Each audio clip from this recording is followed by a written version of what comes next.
ini perairan ini nih nilai K-nya kecil, ini nilai K perairan itu besar. Taunya kenapa? Karena kita pakai alat namanya itu adalah sesidis,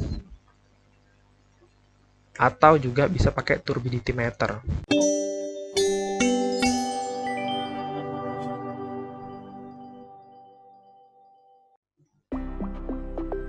Ya, halo Pokers. Assalamualaikum warahmatullahi wabarakatuh. Selamat pagi, siang, malam, Om Swastiastu, Namo Buddhaya, salam kebajikan, dan salam sejahtera untuk semuanya. Nah, pada materi kita video kali ini, materi 11, kita membahas tentang cahaya di laut.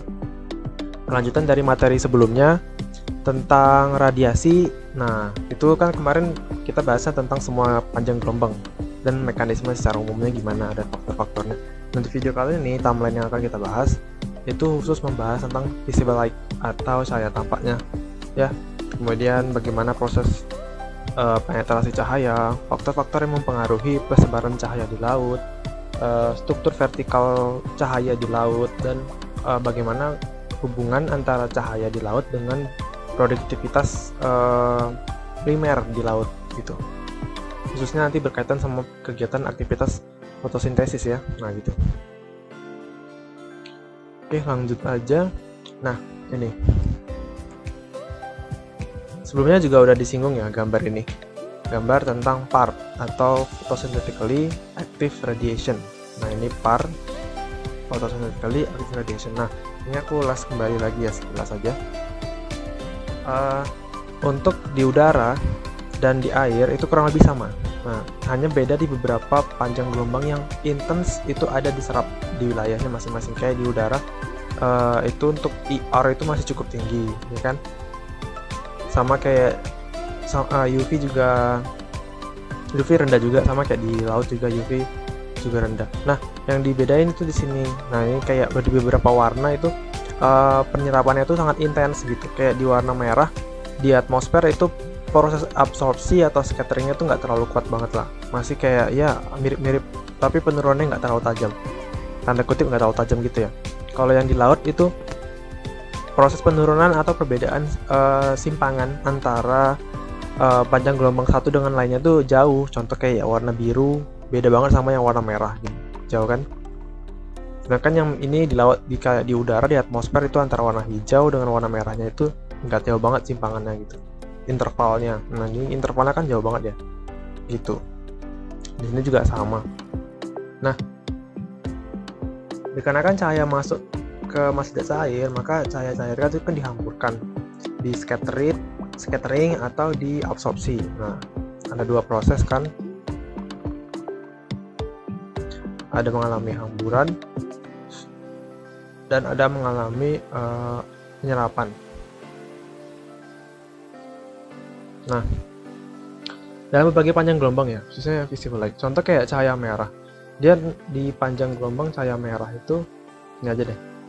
Cahaya merah 650 nanometer kan.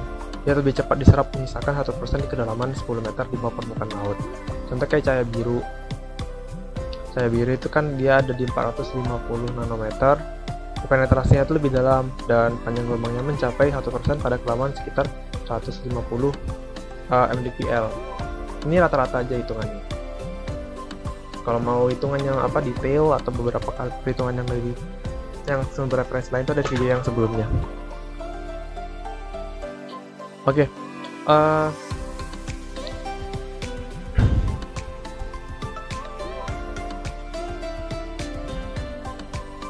Oke. Nah, ini di beberapa dalam proses penghitungan dari kita tuh ngetahui berapa cahaya tadi itu masuk ke beberapa kedalaman tertentu kan berubah-berubah ya. Kayak cahaya merah itu cuma sampai sekitar 10 meter, kemudian cahaya biru itu 150 mdpl. Nah, itu kita tahu dalam menyatakan rumus penurunan eksponensial, rumus penurunan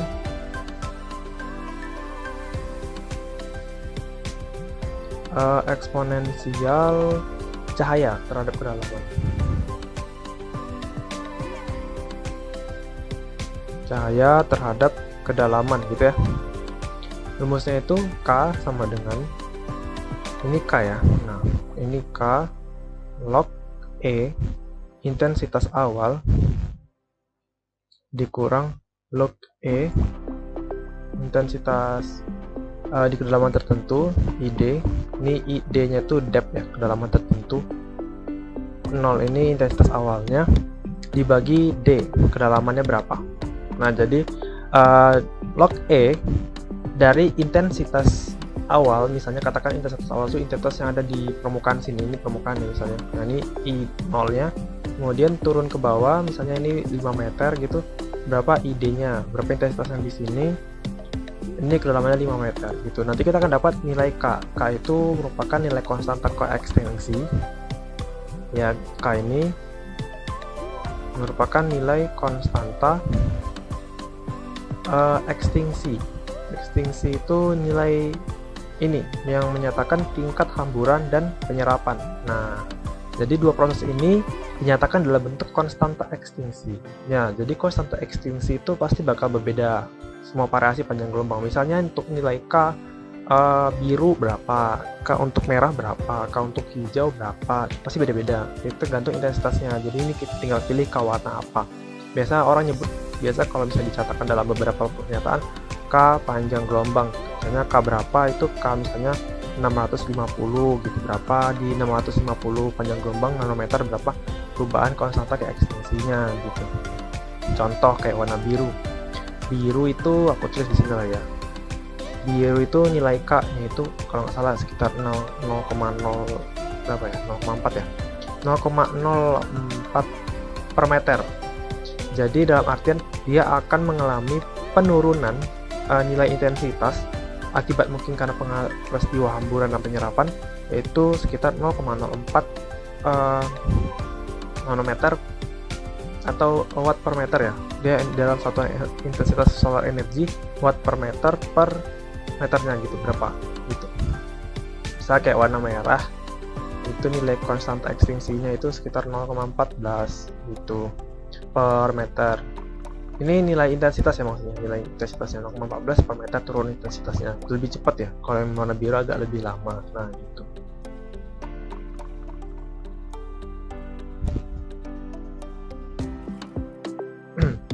Oke, ini yang di sini.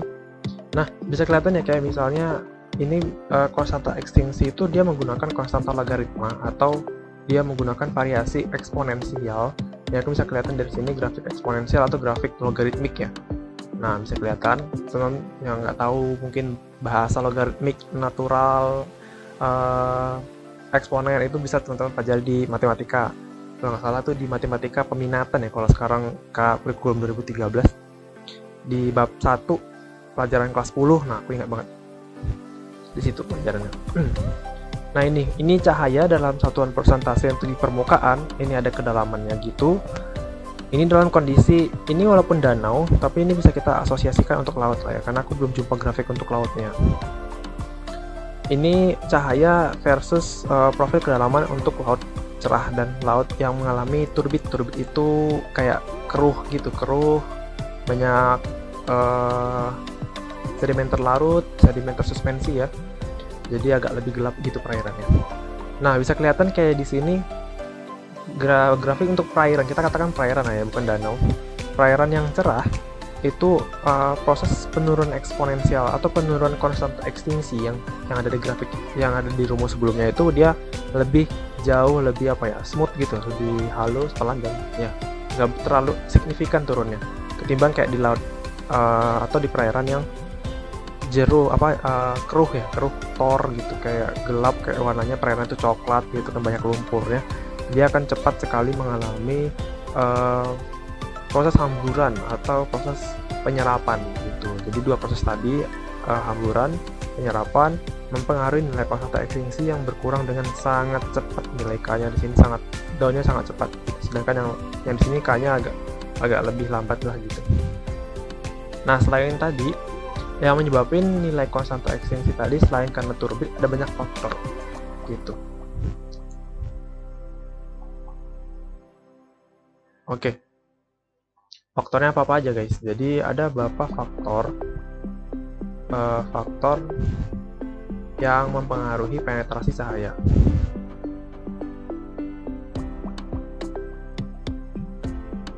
ya, mempengaruhi penetrasi cahaya, yang otomatis dia nanti akan mempengaruhi nilai penurunan eksponensial cahaya terhadap kedalaman atau nilai K, ya. Nilai K, ingat aja nilai K, konstanta ekstensi, merupakan penurunan eksponensi cahaya terhadap kedalaman. Nah, faktornya apa aja? Jadi yang pertama ada latitude. Ya jelas, kayak yang aku bilang di materi sebelumnya, mekanisme radiasi, latitude cahaya yang datang dari wilayah ekuator itu konsentrasinya lebih jauh lebih besar. Jadi kita katakan sebagai light persentase dari cahaya akan jauh lebih banyak daripada yang di wilayah lintang tinggi, karena yang lintang tinggi itu udah mengalami diffuse atau penghamburan dari atmosfernya sendiri, ya.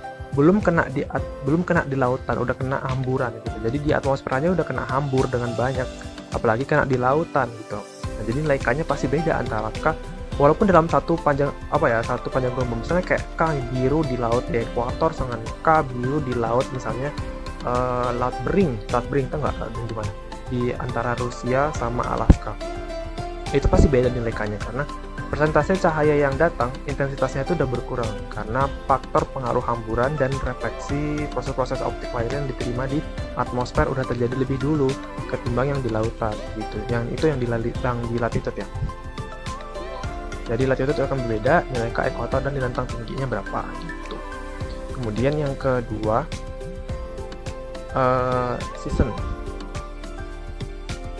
musim, ya, kayak yang sebelumnya juga di mekanisme radiasi, gimana antara Tropic of Cancer, bagaimana Tropic of di wilayah summer solstice, di wilayah winter solstice, kayak gimana bentuknya, itu juga pasti berpengaruh, ya, gitu. Kemudian sudut datang matahari.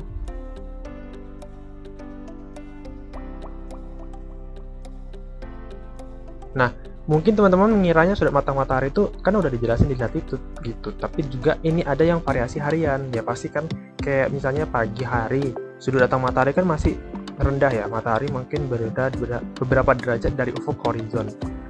Nah, ketika siang hari matahari sudah tepat di atas kita gitu, misalnya untuk wilayah ekuator, itu pasti beda sama yang matahari ketika udah mau tenggelam atau baru terbit, dibandingkan matahari ketika udah di atas banget gitu. Nah, itu sudut datang matahari juga faktornya itu bisa dari faktor musiman, bisa juga faktor harian.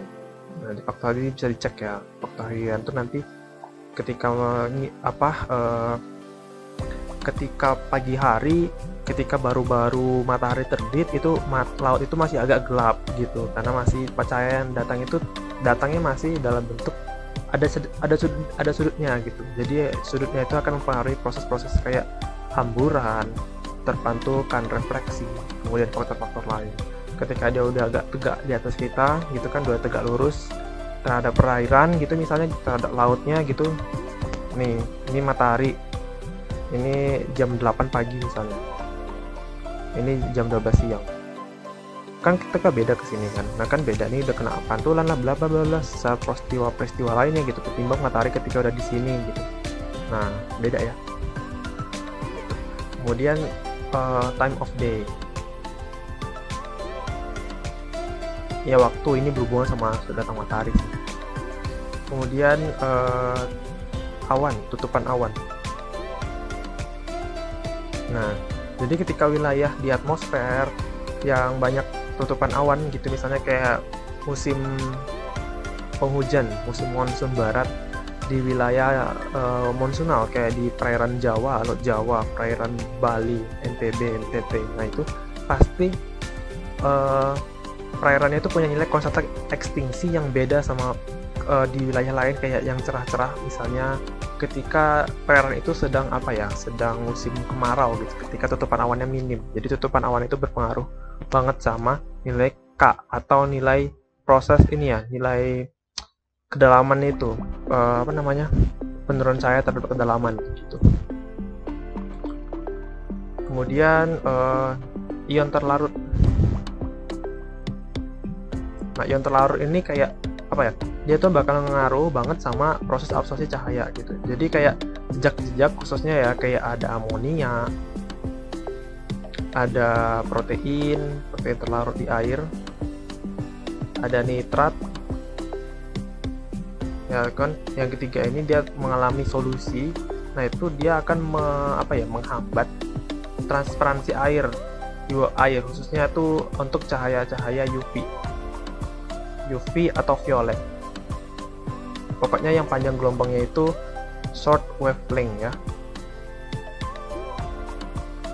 Nah dia akan menghambat mereduce ya proses transparansi air ketika panjang gelombang ini masuk ke perairan laut gitu. Reduce itu mengurangi ya, gitu. Mengurangi tingkat ketransparanannya gitu. Jadi otomatis cahaya yang masuk itu pasti bakal kurang gitu. Kemudian materi tersuspensi. Nah, materi tersuspensi ini nanti ada dua. Ada yang kelarutannya itu dalam bentuk kelarutan inorganik sama kelarutan organik gitu. Kelarutan inorganik ini kelarutan inorganik kimiawi. Maksudnya ini yang di sini aku maksudkan kelarutan inorganik padatan ya. Jadi kayak sedimen contohnya gitu. Partikel batuan, debu gitu. Partikel inorganik. Yang ini partikel organik ya. Nah, partikel organik pertama materi suspensi untuk komposisi organik atau inorganik itu sangat berpengaruh terhadap nilai K. Nilai K ini konstanta ekstinksi atau seberapa jauh si cahaya tadi itu mempenetrasi atau masuk ke perairan gitu. Nah, partikel inorganik ini akan berhubungan sama wilayah perairan turbid gitu. Jadi partikel inorganik itu pasti kaitannya barat sama wilayah-wilayah yang dikatakan sebagai turbid area atau wilayah area-area yang banyak turbiditasnya gitu. Contoh kayak laut yang ini selat. Aku ambil contoh dekat rumahku aja ya, Selat Dumai. Selat Dumai itu perairan itu coklat. Nah jadi karena banyak turbid atau banyak lumpur, jadi udah dipastikan banget kalau misalnya nilai K di wilayah Selat Dumai dekat rumahku itu punya konstanta K yang kecil dan cahayanya itu nggak sampai masuk ke dalam banget. Jadi mungkin di beberapa meter di wilayah permukaan aja gitu. Karena partikelnya itu banyak material sedimen tersuspensi. Gitu. Kemudian ini banyak partikel organik. Partikel organik ini dia bisa dari pengaruh jumlah plankton atau banyaknya individu makhluk hidup, kayak misalnya banyaknya ikan-ikan kecil gitu, itu berpengaruh sama proses penetrasi cahaya gitu. Khususnya misalnya terjadi alga blooming. Nah ini dia penting banget. Misalnya terjadi alga blooming. Alga blooming itu merupakan salah satu contoh penghambat penetrasi cahaya ya ke laut atau ke perairan ya, karena partikel organik yang meluap melimpah ya, jadi dia tuh bakal menghambat cahaya itu masuk ke perairan laut lebih dalam lagi. Jadi cuma datang di perairan dangkal aja tuh, kayak di bagian permukaan kayak gitu. Nah itu ya. Kemudian ada lagi guys, satu lagi itu tutupan es. Aku lupa ya baru ingat ini. Tutupan es itu juga mempengaruhi penetrasi cahaya. Jadi wilayah kayak di misalnya di Samudra Arktik ya. Samudra Arktik karena ada tutupan esnya, itu otomatis cahaya akan lebih mudah mengalami pantulan, refleksi. Jadi dia cahaya itu datang dari atmosfer, ya kan, terus ada esnya di atasnya gitu. Aku gambar sini aja deh. Ini ada es, ini perairan gitu kan, ini ada esnya. Nah, jadi ketika cahaya itu datang, dia mengalami pantulan gitu. Jadi yang mengalami absorpsi itu hanya sebagian kecil. Dalam artian dia itu tembus ke bagian perairan di bawahnya ya. Jadi yang terang itu hanya sebagian di atas, dekat-dekat esnya aja gitu.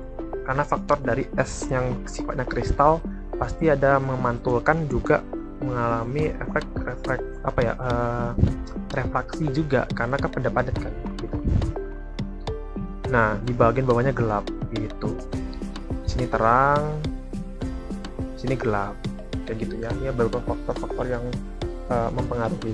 Jadi pada lautan dengan laut yang yang jernih gitu, bersih, cahaya yang masuk itu bisa dideteksi oleh ikan laut hingga kedalaman bahkan 1 km gitu.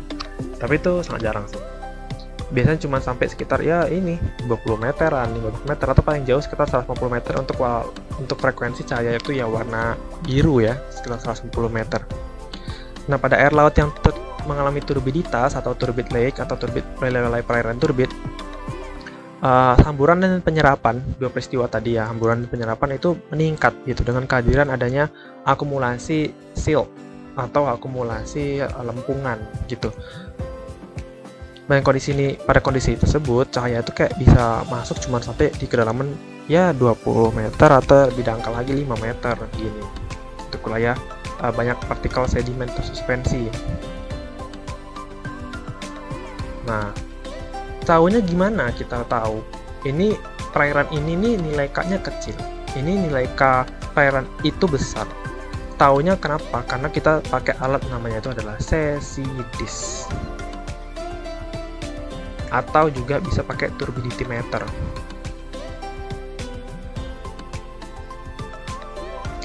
CCDIS dan turbidity meter merupakan dua alat yang mungkin banyak lagi alat lain yang di luar sana, tapi ini alat yang aku tahu bisa mengukur nilai K atau bisa menyatakan persentase nilai K atau penurunan eksponensial cahaya terhadap kedalaman pakai alat ini gitu. Ya, alatnya. Oke, lanjutkan. Nah, ini dia cahaya di laut yang penting banget ada di materi oceanografi ya gitu. Kita taruh di sini aja. Jadi jenisnya itu ada 3 ya guys, ada eufotik, dysfotik, dan afotik. Ini penetrasi perjalanan cahaya ya, jaraknya itu ke dalam perairan samudra gitu. Yang pertama itu ada sunlight, atau kata-kata ini judulnya nama wilayah itu wilayah sunlight atau wilayah cahaya matahari, dikatakan sebagai zona eufotik. Itu merupakan kondisi ketika cahaya itu mampu penetrasi dalam intensitas atau energinya itu masih antara 100 sampai 2% gitu. Masih 2%. Jadi ketika dari 100 hingga 2%. Nah, itu ya untuk di zona eufotik gitu. Kedalamannya itu mulai dari 0 sampai 200 meter lah, paling jauh banget gitu. Ya, kita tahu kayak warna biru itu sekitar 150 lebihan dikit lah ya, kita segitulah. Itu masih dikatakan sebagai zona eufotik. Di zona ini masih banyak aktivitas PAR,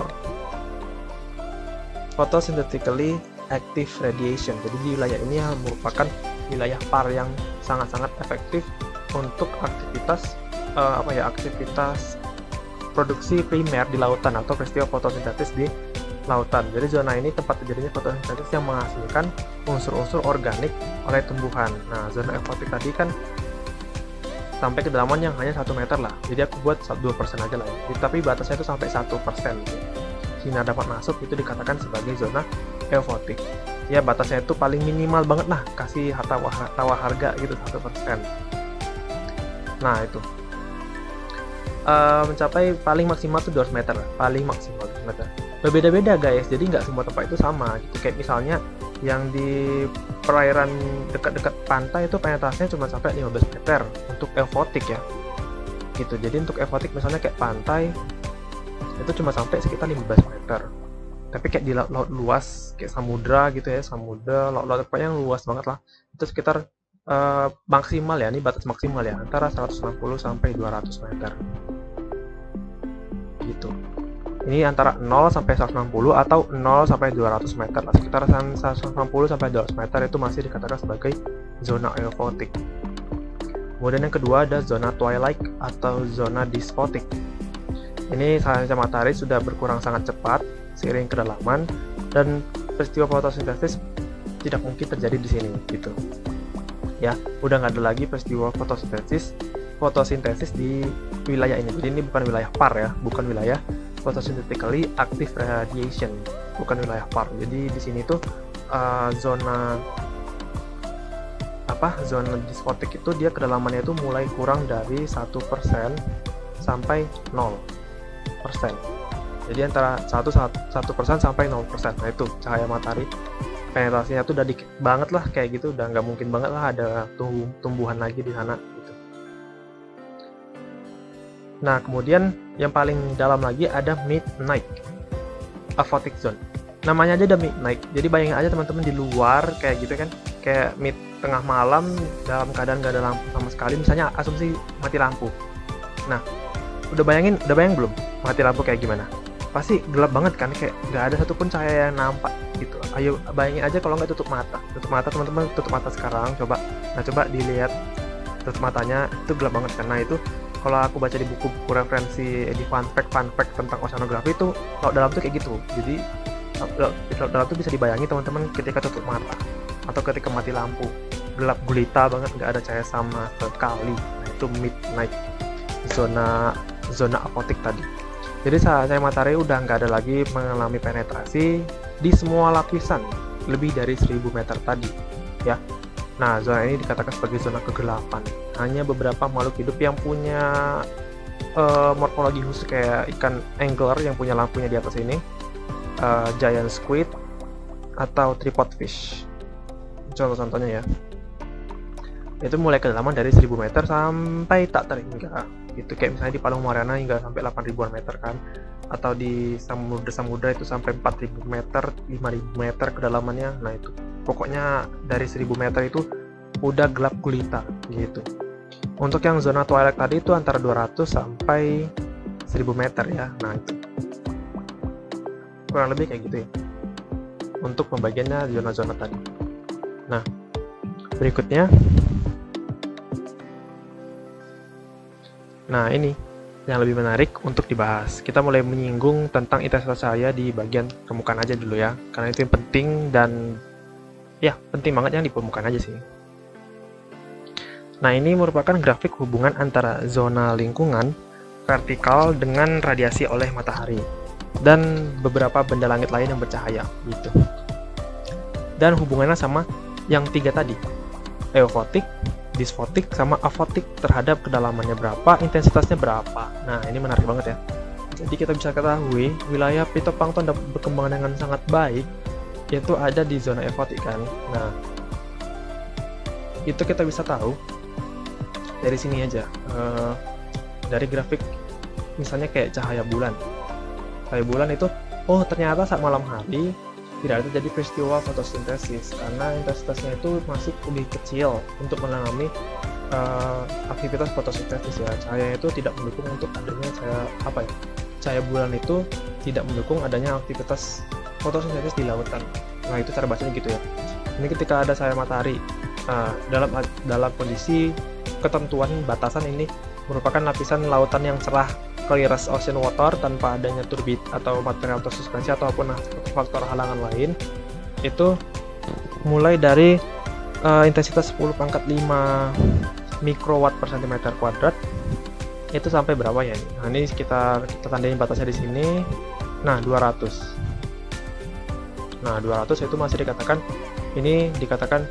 intens untuk phytoplankton growth. Nah kemudian zona dysphotic. Nah dysphotic itu sampai untuk cahaya matahari itu sampai kedalaman 600.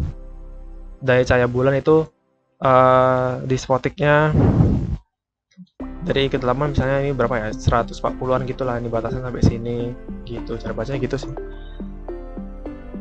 Ini untuk sunlight, clear ocean, clear coastal water. Nah bisa kita lihat ya, misalnya kalau di wilayah dangkal sama lepas itu beda gitu, apa nilai penetrasi cahayanya.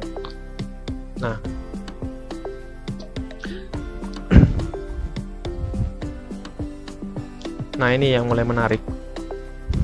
Ini dikatakan zona apa ya, kita nyebutnya sebagai compensation depth. Nah ini beda sama yang di materi kita tentang sedimen laut ya, tentang CCD, carbonate compensation depth.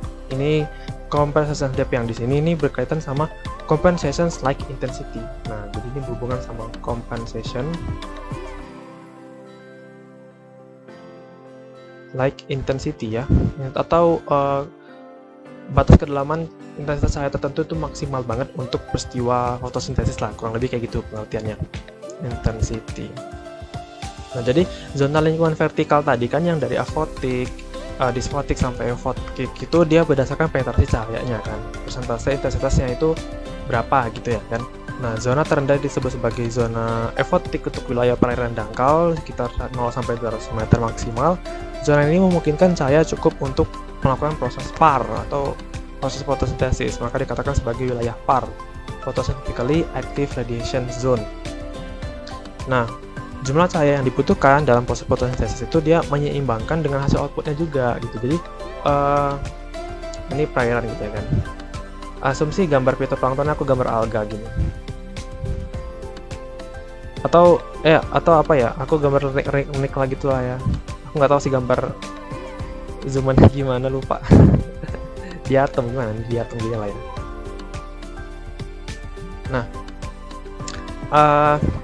ini. Jadi partikel fitoplankton itu dia sebenarnya juga butuh untuk hidup ya, juga butuh bernapas gitu. Nggak hanya dia tuh kerja doang ngasilin oksigen gitu, dia juga menghasilkan output karbon dioksida atau dia menyerap oksigen juga, dalam artian dia bernapas sebagaimana makhluk hidup lainnya. Nah, itu dikatakan sebagai gross productivity. Jadi antara respirasi rate, rasio pernapasan dari si fitoplankton menghasilkan karbon dioksida dengan ketika dia menghasilkan oksigen, ini dikatakan sebagai proses penyeimbangannya itu sebagai compensation slack intensity. Nah, ini dia. Jadi compensation step itu di sini itu menyatakan keseimbangan si aktivitas fitoplankton sebagai produktivitas primer. Jadi kita kan produktivitas primer itu karena memang sumber oksigen terbesar di lautan itu berasal dari fitoplankton. Nah, jadi compensation step menyatakan seberapa efektif fitoplankton di suatu perairan tertentu, kedalamannya itu berapa ketika dia menyeimbangkan antara hasil outputnya sebagai proses produktivitas primernya membentuk oksigen O2 dengan dia menghasilkan CO2. Dalam artian dia juga butuh pernapasan dia sendiri kan. Nah, jadi kedalaman yang umumnya ada itu sekitar berapa ini? Katakan itu 70 lah ya, berapa ya? 70 meter. Nah, 70 meter itu yang bagian paling kayak ya aman lah gitu. Nah, itu juga dikatakan bottom of euphoric zone. Dalam keadaan ini nilai rata-rata ya. Nah, untuk nilai maksimal itu 200 meter, tapi untuk nilai rata-rata di seluruh lautan itu sekitar 70-an, 70 sampai 80 nilai rata-rata kedalaman batas paling bawah eufotik mulai berganti ke disfotik. Nah, nih batas nilai rata-ratanya gitu. Jadi kedalaman di mana proses produksi fotosintesis seimbang antara dia menghasilkan oksigen dan dia menghasilkan CO2 oleh respirasi tumbuhan tadi dikatakan sebagai compensation step gitu. Zona eufotik dari di antara beberapa meter kan dari wilayah perairan dangkalnya itu kayak permukaannya gitu. Jadi nilai compensation step itu ada di wilayah zona eufotik sudah pasti. Nah, rumusnya itu ada lagi. Jadi rumus compensation step itu DE sama dengan log E nilai intensitas awal dikurang log E nilai dari IC itu compensation slack intensity ya dibagi dengan nilai K. Nah, nilai K yang kita dapat tadi itu sebagai nilai pembagi di sini. Untuk dapatin berapa sih nilai compensation step atau berapa di mana batas kedalaman compensation step-nya itu ada gitu. Kita bisa tahu di situ. Tapi kita mesti tahu dulu intensitas compensation slack intensity atau intensitas kompensasi cahayanya. Ini bisa pakai pengukuran tabel pengukuran yang lain-lain. Ada pengukuran lanjutannya saya lupa itu gimana caranya. Nah, jadi di bawah zona ini di bawah compensation step sebenarnya udah termasuk kategori disfotik gitu. Jadi walaupun ada fitoplankton ataupun organisme ya kan dalam tanda kutip di sini ini juga selain dari fitoplankton, aku koreksi lagi baru ingat, ini juga respiration rate itu berasal dari organisme lain. Nah, CO2-nya itu berasal dari fitoplankton itu sendiri sama organisme lain. Ikan-ikan itu kan dia ngeluarin CO2 kan dia karena dia nggak menghasilkan oksigen kan. Jadi dia menghasilkan CO2 doang. Nah, fitoplankton sebagai penyangga untuk menghasilkan keseimbangan CO2-nya itu ya ini tadi batasnya. Terus di bawah itu semua organisme sudah minim oksigen minimum zone atau zona minimum oksigen kayak gitu. Nah ini ya, I0 tadi ini intensitas awal, ICN tadi intensitas cahaya, kompensasi, K itu nilai konstanta ekstinsi.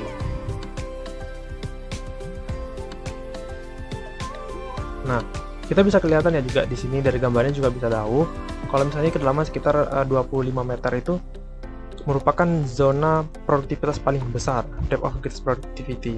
Ini gitu. Dikarenakan cahayanya sangat-sangat maksimum dari semua panjang gelombang ada di sini, gitu. Karena masih banyak lah ya. Kalau dia paling bawah itu kan cahaya mulai cahaya yang tunggal kayak cahaya biru kan paling jauh penetrasinya gitu. Kalau yang di wilayah sini cahayanya masih banyak lah gitu. Ada kuning kalau nggak salah, ada hijau juga. Nah hijau atau merah sebagian, merah kan bagian atas ya. Nah ini merah. Kayak gitu ya kurang lebih. Nah apa ya tadi aku mau bilang apa? Oh ya, untuk intensitas ini nanti akan berpengaruh sama pola kehidupan lagi. Nanti persebaran hewan nekton, wilayah ikan-ikan yang nekton ya pokoknya itu nanti ada pemetaan secara vertikalnya, tapi itu aku jelasnya kayaknya di itu sih materi oceanografi untuk kuliah di biological organization oceanography gitu, karena lebih bagusnya lebih lengkap di sana. Karena untuk ocean kayaknya materi itu nggak ada ya, bahkan kayak apa hubungan antara DE terhadap persebaran persentase individu populasi dari hewan-hewan nekton, persebaran itu kayak gimana, klasifikasi hewan nekton kayak gimana, kayaknya belum ada sih. Jadi itu aku pisahin ke materi kuliah aja, mungkin yang berhubungan dengan mata kuliah perairan, manajemen perairan, hasil tangkap ikan, dan mata kuliah yang berhubungan dengan oceanografi biologi, mungkin aku jelasin di sana, tapi mungkin masih lama sih. Itu intro aja. Nah, ini jadi beberapa penetrasi saya juga mempengaruhi bagaimana penyesuaian adaptasi dari hewan laut. Jadi ikan-ikan tadi itu akan menyesuaikan warnanya terhadap dominansi penetrasi cahaya yang ada di situ. Misalnya kayak ikan yang warna biru, ikannya warna agak-agak warna biru-biru perak-perak gitu. Nah itu biasanya berasal dari wilayah agak lebih dalam lagi, karena ya jelas karena panjang gelombang biru kan merambat lebih jauh gitu. Terus ikan-ikan yang warnanya cerah-cerah gitu biasanya di wilayah perairan dangkal kayak wilayah dekat-dekat permukaan gitu. Jadi kita tahu kan, kok ikan ini warnanya kuning, terus ikan ini kok warnanya agak merah ya, ikan ini kok warnanya hijau, ikan ini kok warnanya rada-rada biru perak-perak gitu kayak ikan-ikan laut di pasar. Nah itu karena ini faktor tadi selective absorption of light atau faktor dependensi saya itu memberikan efek pewarnaan pada si ikan untuk proses adaptasi dari predatornya gitu. Berlaku juga untuk tumbuhan gitu. Jadi alga-alga gitu kan, dia warnanya beda-beda. Ini sebenarnya alga tadi tuh menyerap panjang gelombang di warna yang sama dengan warna si alga. Contoh kayak alga hijau, dia pasti lebih dominan menyerap panjang gelombang warna hijau yang masuk ke laut.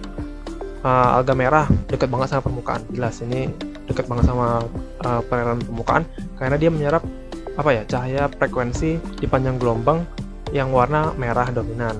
Yang di coklat ya pasti ya warna merah coklat gitu. Nah, jadi menyesuaikan lah ya alga-alga tadi warnanya terhadap frekuensi yang diserapnya gitu. Oke, terima kasih sudah menonton videonya sampai habis. Selanjutnya kita akan bahas mengenai inti ya dari efeknya yang ditimbulkan dari radiasi itu ke suhu di air laut. Terima kasih sudah menonton sampai habis. Mohon maaf jika ada kesalahan. See you in the next video. Wassalamualaikum warahmatullahi wabarakatuh.